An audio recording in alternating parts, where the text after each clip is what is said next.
ಬಂದಿರುವಂತಹದ್ದು ಯಾವುದು? Knight of wands ಬಂದಿದೆ.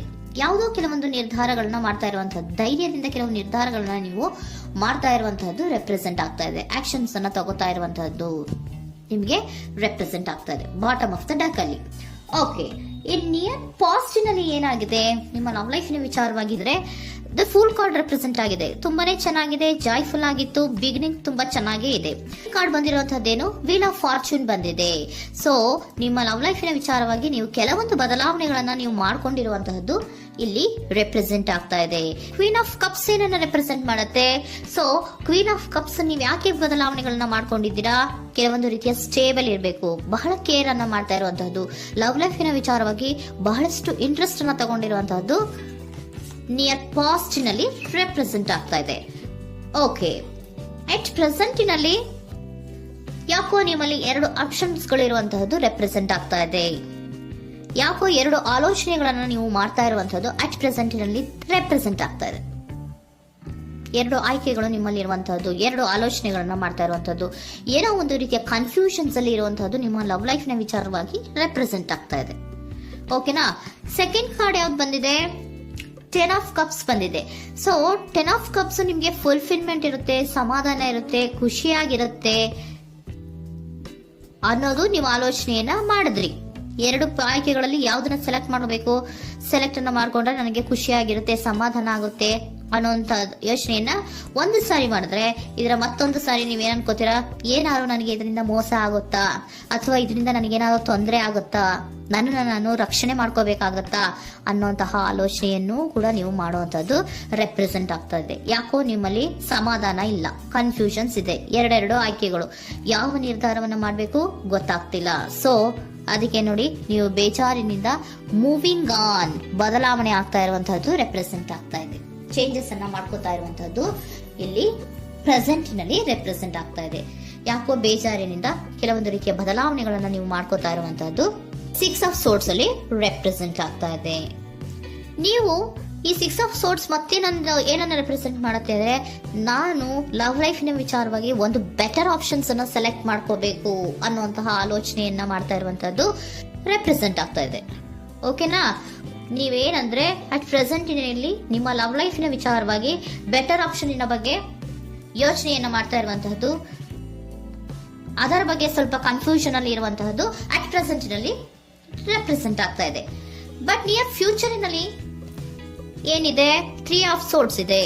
ಕೆಲವೊಂದು ರೀತಿಯ ಬೇಜಾರುಗಳಿರುವಂತಹದ್ದು, ನೋವುಗಳಿರುವಂತಹದ್ದು, ಕೆಲವೊಬ್ರು ಅಳ್ತಾ ಇರುವಂತಹದ್ದು, ಭಾವನಾತ್ಮಕವಾಗಿ ತುಂಬಾ ಫೀಲ್ ಅನ್ನ ಮಾಡ್ತಾ ಇರುವಂತಹದ್ದು ನಿಮ್ಗೆ ರೆಪ್ರೆಸೆಂಟ್ ಆಗ್ತಾ ಇದೆ. ಯಾಕೆ ನಿಮಗೆ ಆ ತರ ಆಗತ್ತೆ ಅಂತ ಅಂದ್ರೆ, ಡೆವಿಲ್ ಕಾರ್ಡ್ ರೆಪ್ರೆಸೆಂಟ್ ಆಗಿದೆ. ಸೊ ಡೆವಿಲ್ ಕಾರ್ಡ್ ಏನನ್ನ ಹೇಳತ್ತೆ? ಅಡಿಕ್ಷನ್ಸ್ ಅನ್ನ ಹೇಳತ್ತೆ. ತುಂಬಾ ಯೋಚನೆಯನ್ನ ಮಾಡುವಂತಹದ್ದು, ಮೇಲಿಂದ ಮೇಲೆ ನೀವು ಒಂದನ್ನೇ ನೀವು ಯೋಚನೆ ಮಾಡ್ತಾ ಇದ್ರೆ ನಿಮ್ಗೆ ಅಲ್ಲಾಗುವಂತದ್ದೇನು? ನೋವುಗಳೇ ಅಲ್ಲಾಗುವಂತಹದ್ದು. ಸೊ ಯಾತಕ್ಕೆ ಅಂದ್ರೆ ನಿಮ್ಮಿಬ್ಬರ ಮಧ್ಯೆ ಕೆಲವೊಂದು ರೀತಿಯ ಘರ್ಷಣೆಗಳಿರುವಂತಹದ್ದು ರೆಪ್ರೆಸೆಂಟ್ ಆಗ್ತಾ ಇದೆ. ಕೆಲವೊಂದು ರೀತಿಯ ಮನಸ್ಸು ಒಂದೇ ತರ ಆಲೋಚನೆಯನ್ನ ಮಾಡ್ತಾ ಇಲ್ಲ. ಒಂದ್ಸರಿ ಆ ತರ ಯೋಚನೆ ಮಾಡ್ತೀರಾ, ಒಂದ್ಸರಿ ಈ ತರ ಯೋಚನೆ ಮಾಡ್ತೀರಾ, ಕನ್ಫ್ಯೂಷನ್ ಅಲ್ಲಿ ಇರ್ತೀರಾ, ಏನ್ ಮಾಡ್ಬೇಕು ಗೊತ್ತಾಗಲ್ಲ. ಸೊ ಅದಕ್ಕೆ ನಿಮ್ಗೆ ಬೇಜಾರು, ನೋವು ಇರೋಂಥದ್ದು. ಮತ್ತೆ ನೆಕ್ಸ್ಟ್ ಕಾರ್ಡ್ ಬಂದಿರುವಂತದ್ದೇನು? 5 ಆಫ್ ಪ್ಯಾಂಟಿಕಲ್ಸ್ ಬಂದಿದೆ. ಸೊ 5 ಆಫ್ ಪ್ಯಾಂಟಿಕಲ್ಸ್ ಏನು? ತುಂಬಾ ಇದು ಕೂಡ ತುಂಬಾ ಬೇಜಾರಿನಲ್ಲೇ ಇರುವಂತಹದ್ದು, ಫೀಲಿಂಗ್ ಲೆಫ್ಟ್ ಔಟ್ ಆಗ್ತಾ ಇರುವಂತಹದ್ದು, ರೀತಿಯ ಒಂದು ಬ್ಯಾಡ್ ಸಿಚುಯೇಷನ್ ಅಲ್ಲಿ ಇರುವಂತಹದ್ದು, ಅಂದ್ರೆ ಯಾವಾಗ್ಲೂ ನೋವು ಪಡ್ತಾ ಇರುವಂತಹದ್ದು, ಯಾವಾಗ್ಲೂ ಯೋಚನೆ ಮಾಡ್ತಾ ಇರುವಂತಹದ್ದು, ಇಮಿಡಿಯೇಟ್ ಫ್ಯೂಚರಿನಲ್ಲಿ ಈ ರೀತಿ ರೆಪ್ರೆಸೆಂಟ್ ಓಕೆನಾ? ಸೊ ದ ಮೂನ್ ಕಾರ್ಡ್ ಏನನ್ನ ರೆಪ್ರೆಸೆಂಟ್ ಮಾಡುತ್ತೆ ಅಂದ್ರೆ, ರಿಯಾಲಿಟಿಯ ಕಡೆಗೆ ಹೆಚ್ಚು ಗಮನ ಕೊಡದೇ ಇರುವಂತಹದನ್ನ ರೆಪ್ರೆಸೆಂಟ್ ಮಾಡುತ್ತೆ. ಓಕೆನಾ? ಇದಿಷ್ಟು ನಿಮ್ಮ ಸ್ವಂತಿನ love reading. Next angel guidance ನಿಮ್ಗೆ ಏನ್ ಕೊಡ್ತಾರೆ ಅನ್ನೋದನ್ನ ನೋಡೋಣ. ನೋ ಅನ್ನೋಂತ ಆನ್ಸರ್ ಅನ್ನ ಕೊಡ್ತಾ ಇದ್ದಾರೆ. So no, not the right time. ನೀವೇನು ಕೂಡ ಈ ಕನ್ಫ್ಯೂಷನ್ ಅಲ್ಲಿ ಇದ್ದಾಗ ಯಾವುದೇ ರೀತಿಯ ಡಿಸಿಷನ್ಸ್ ನ ಮಾಡೋದಕ್ಕೆ ಇದು ಕರೆಕ್ಟ್ ಆಗಿರುವಂತಹ ಟೈಮು ಅಲ್ಲ. Perfect timing. So perfect timing ಅನ್ನ ಬಂದಾಗ ನೀವು ಕೆಲವೊಂದು ರೀತಿಯ ಡಿಸಿಷನ್ಸ್ ಅನ್ನ ಮಾಡ್ಬೇಕಾಗತ್ತೆ. ಯಾವಾಗ ಅಂದ್ರೆ ನೀವು ಮನಸ್ಥಿತಿಯನ್ನ ನೀಟಾಗಿ ಇಟ್ಕೊಂಡಾಗ, ಕೆಲವೊಂದು ರೀತಿಯ ಕನ್ಫ್ಯೂಷನ್ಸ್ ಇಂದ ನೀವು ಆಚೆ ಬಂದಾಗ, ಯಾವಾಗ ನೀವು ಕ್ಲಿಯರ್ ಥಿಂಕಿಂಗ್ ಅನ್ನ ಮಾಡ್ತೀರಾ ಅದು ಪರ್ಫೆಕ್ಟ್ ಟೈಮಿಂಗ್. ಸೊ ಆಗ ನಿಮ್ಗೆ ಕೆಲವೊಂದು ರೀತಿಯ ಫರ್ಗಿವ್ನೆಸ್ ಅನ್ನೋದು ಇರುತ್ತೆ ಅನ್ನೋದನ್ನ ಏಂಜಲ್ ಗೈಡೆನ್ಸ್ ನಿಮ್ಗೆ ಹೇಳ್ತಾ ಇದ್ದಾರೆ. ಸೊ ಹಾಗಿದ್ರೆ ಸರೆಂಡರ್ ಕಾರ್ಡ್ಗಳು ನಿಮ್ಗೆ ಏನ್ ಹೇಳುತ್ತಾರೆ ಅನ್ನೋದನ್ನ ನೋಡೋಣ. Surrender to your soul path. Your life journey has been perfectly designed for your soul growth. Embrace every lesson and every moment. ನಮ್ಮ ಜೀವನದಲ್ಲಿ ಬರುವಂತಹ ಎಲ್ಲಾ ಕೆಲವೊಂದು ಮೂಮೆಂಟ್ಗಳನ್ನ ನಾವು ಪರ್ಫೆಕ್ಟ್ ಆಗಿ ದೇವರು ಡಿಸೈನ್ ಮಾಡಿರ್ತಾರೆ. ಅದಂದ್ರೆ ನಮ್ಮ ಲೈಫಿನಲ್ಲಿ ಏನೇನ್ ಆಗ್ಬೇಕು ಅನ್ನೋದನ್ನ ಮುಂಚೆಯೇ ದೇವರು ಬರ್ದಿರ್ತಾರೆ. ಸೊ ಅದು ಹಾಗೆಯೇ ನಡೀತಾ ಇರುತ್ತೆ. ಓಕೆನಾ? ನಾವು ನಮ್ಮ ಲೈಫ್ನಲ್ಲಿ ಬರುವಂತಹ ಪ್ರತಿಯೊಂದು ಲೆಸನ್ಸ್ ಅಥವಾ ಪಾಠಗಳೇನಿರುತ್ತೋ ಅಥವಾ ನಾವು ಏನನ್ನ ನಮ್ಮ ಜೀವನದಲ್ಲಿ ಬರ್ತಾ ಇರುತ್ತೋ ಅದು ಒಂದು ನಮಗೆ ನಮ್ಮ ಲೈಫಿನಲ್ಲಿ ಒಂದು ಲೆಸನ್ ತರ. ಸೊ ಅದನ್ನ ನಾವು ಎವ್ರಿ ಮೂಮೆಂಟ್ ಅನ್ನ ಕೂಡ ನಾವು ಎಂಬ್ರೇಸ್ ಸ್ವೀಕರಿಸಬೇಕು. ಯಾವಾಗ್ಲೂ ಕೂಡ ಅದನ್ನು ಸ್ವೀಕರಿಸಿಕೊಂಡು ಮುಂದೆ ಮುಂದೆ ಹೋಗ್ತಾ ಇರಬೇಕು. ಪ್ರತಿ ನಿಮಿಷವೂ ಕೂಡ ಒಂದೊಂದು ರೀತಿಯ ನಮಗೆ ಪಾಠ ಇದ್ದ ಹಾಗೆ ಅಂತ ಹೇಳ್ತಾ ಇದ್ದಾರೆ.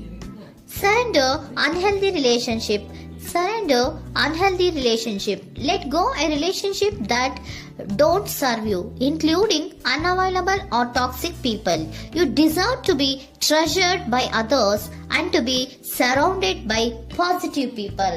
Unhealthy relationship ನ ಕಡೆಗೆ ಹೆಚ್ಚು ಗಮನವನ್ನ ಕೊಡಬೇಡಿ. ಈ ಟಾಕ್ಸಿಕ್ ಪೀಪಲ್ ನ ಕಡೆಗೆ ಹೆಚ್ಚು ಗಮನವನ್ನ ಕೊಡಬಾರ್ದು. ಸೊ ಯಾವಾಗ್ಲೂ ನಾವು ಪಾಸಿಟಿವ್ ಆಗಿ ಥಿಂಕ್ ಮಾಡುವಂತಹ, ಪಾಸಿಟಿವ್ ಆಗಿ ಆಲೋಚನೆ ಮಾಡುವಂತಹ ಜನಗಳ ಜೊತೆಯಲ್ಲಿಯೇ ನಾವು ಹೆಚ್ಚು ಇರಬೇಕು ಅನ್ನೋದನ್ನ ನಿಮ್ಗೆ ಸರೆಂಡರ್ ಕಾರ್ಡ್ ಹೇಳ್ತಾ ಇದ್ದಾರೆ.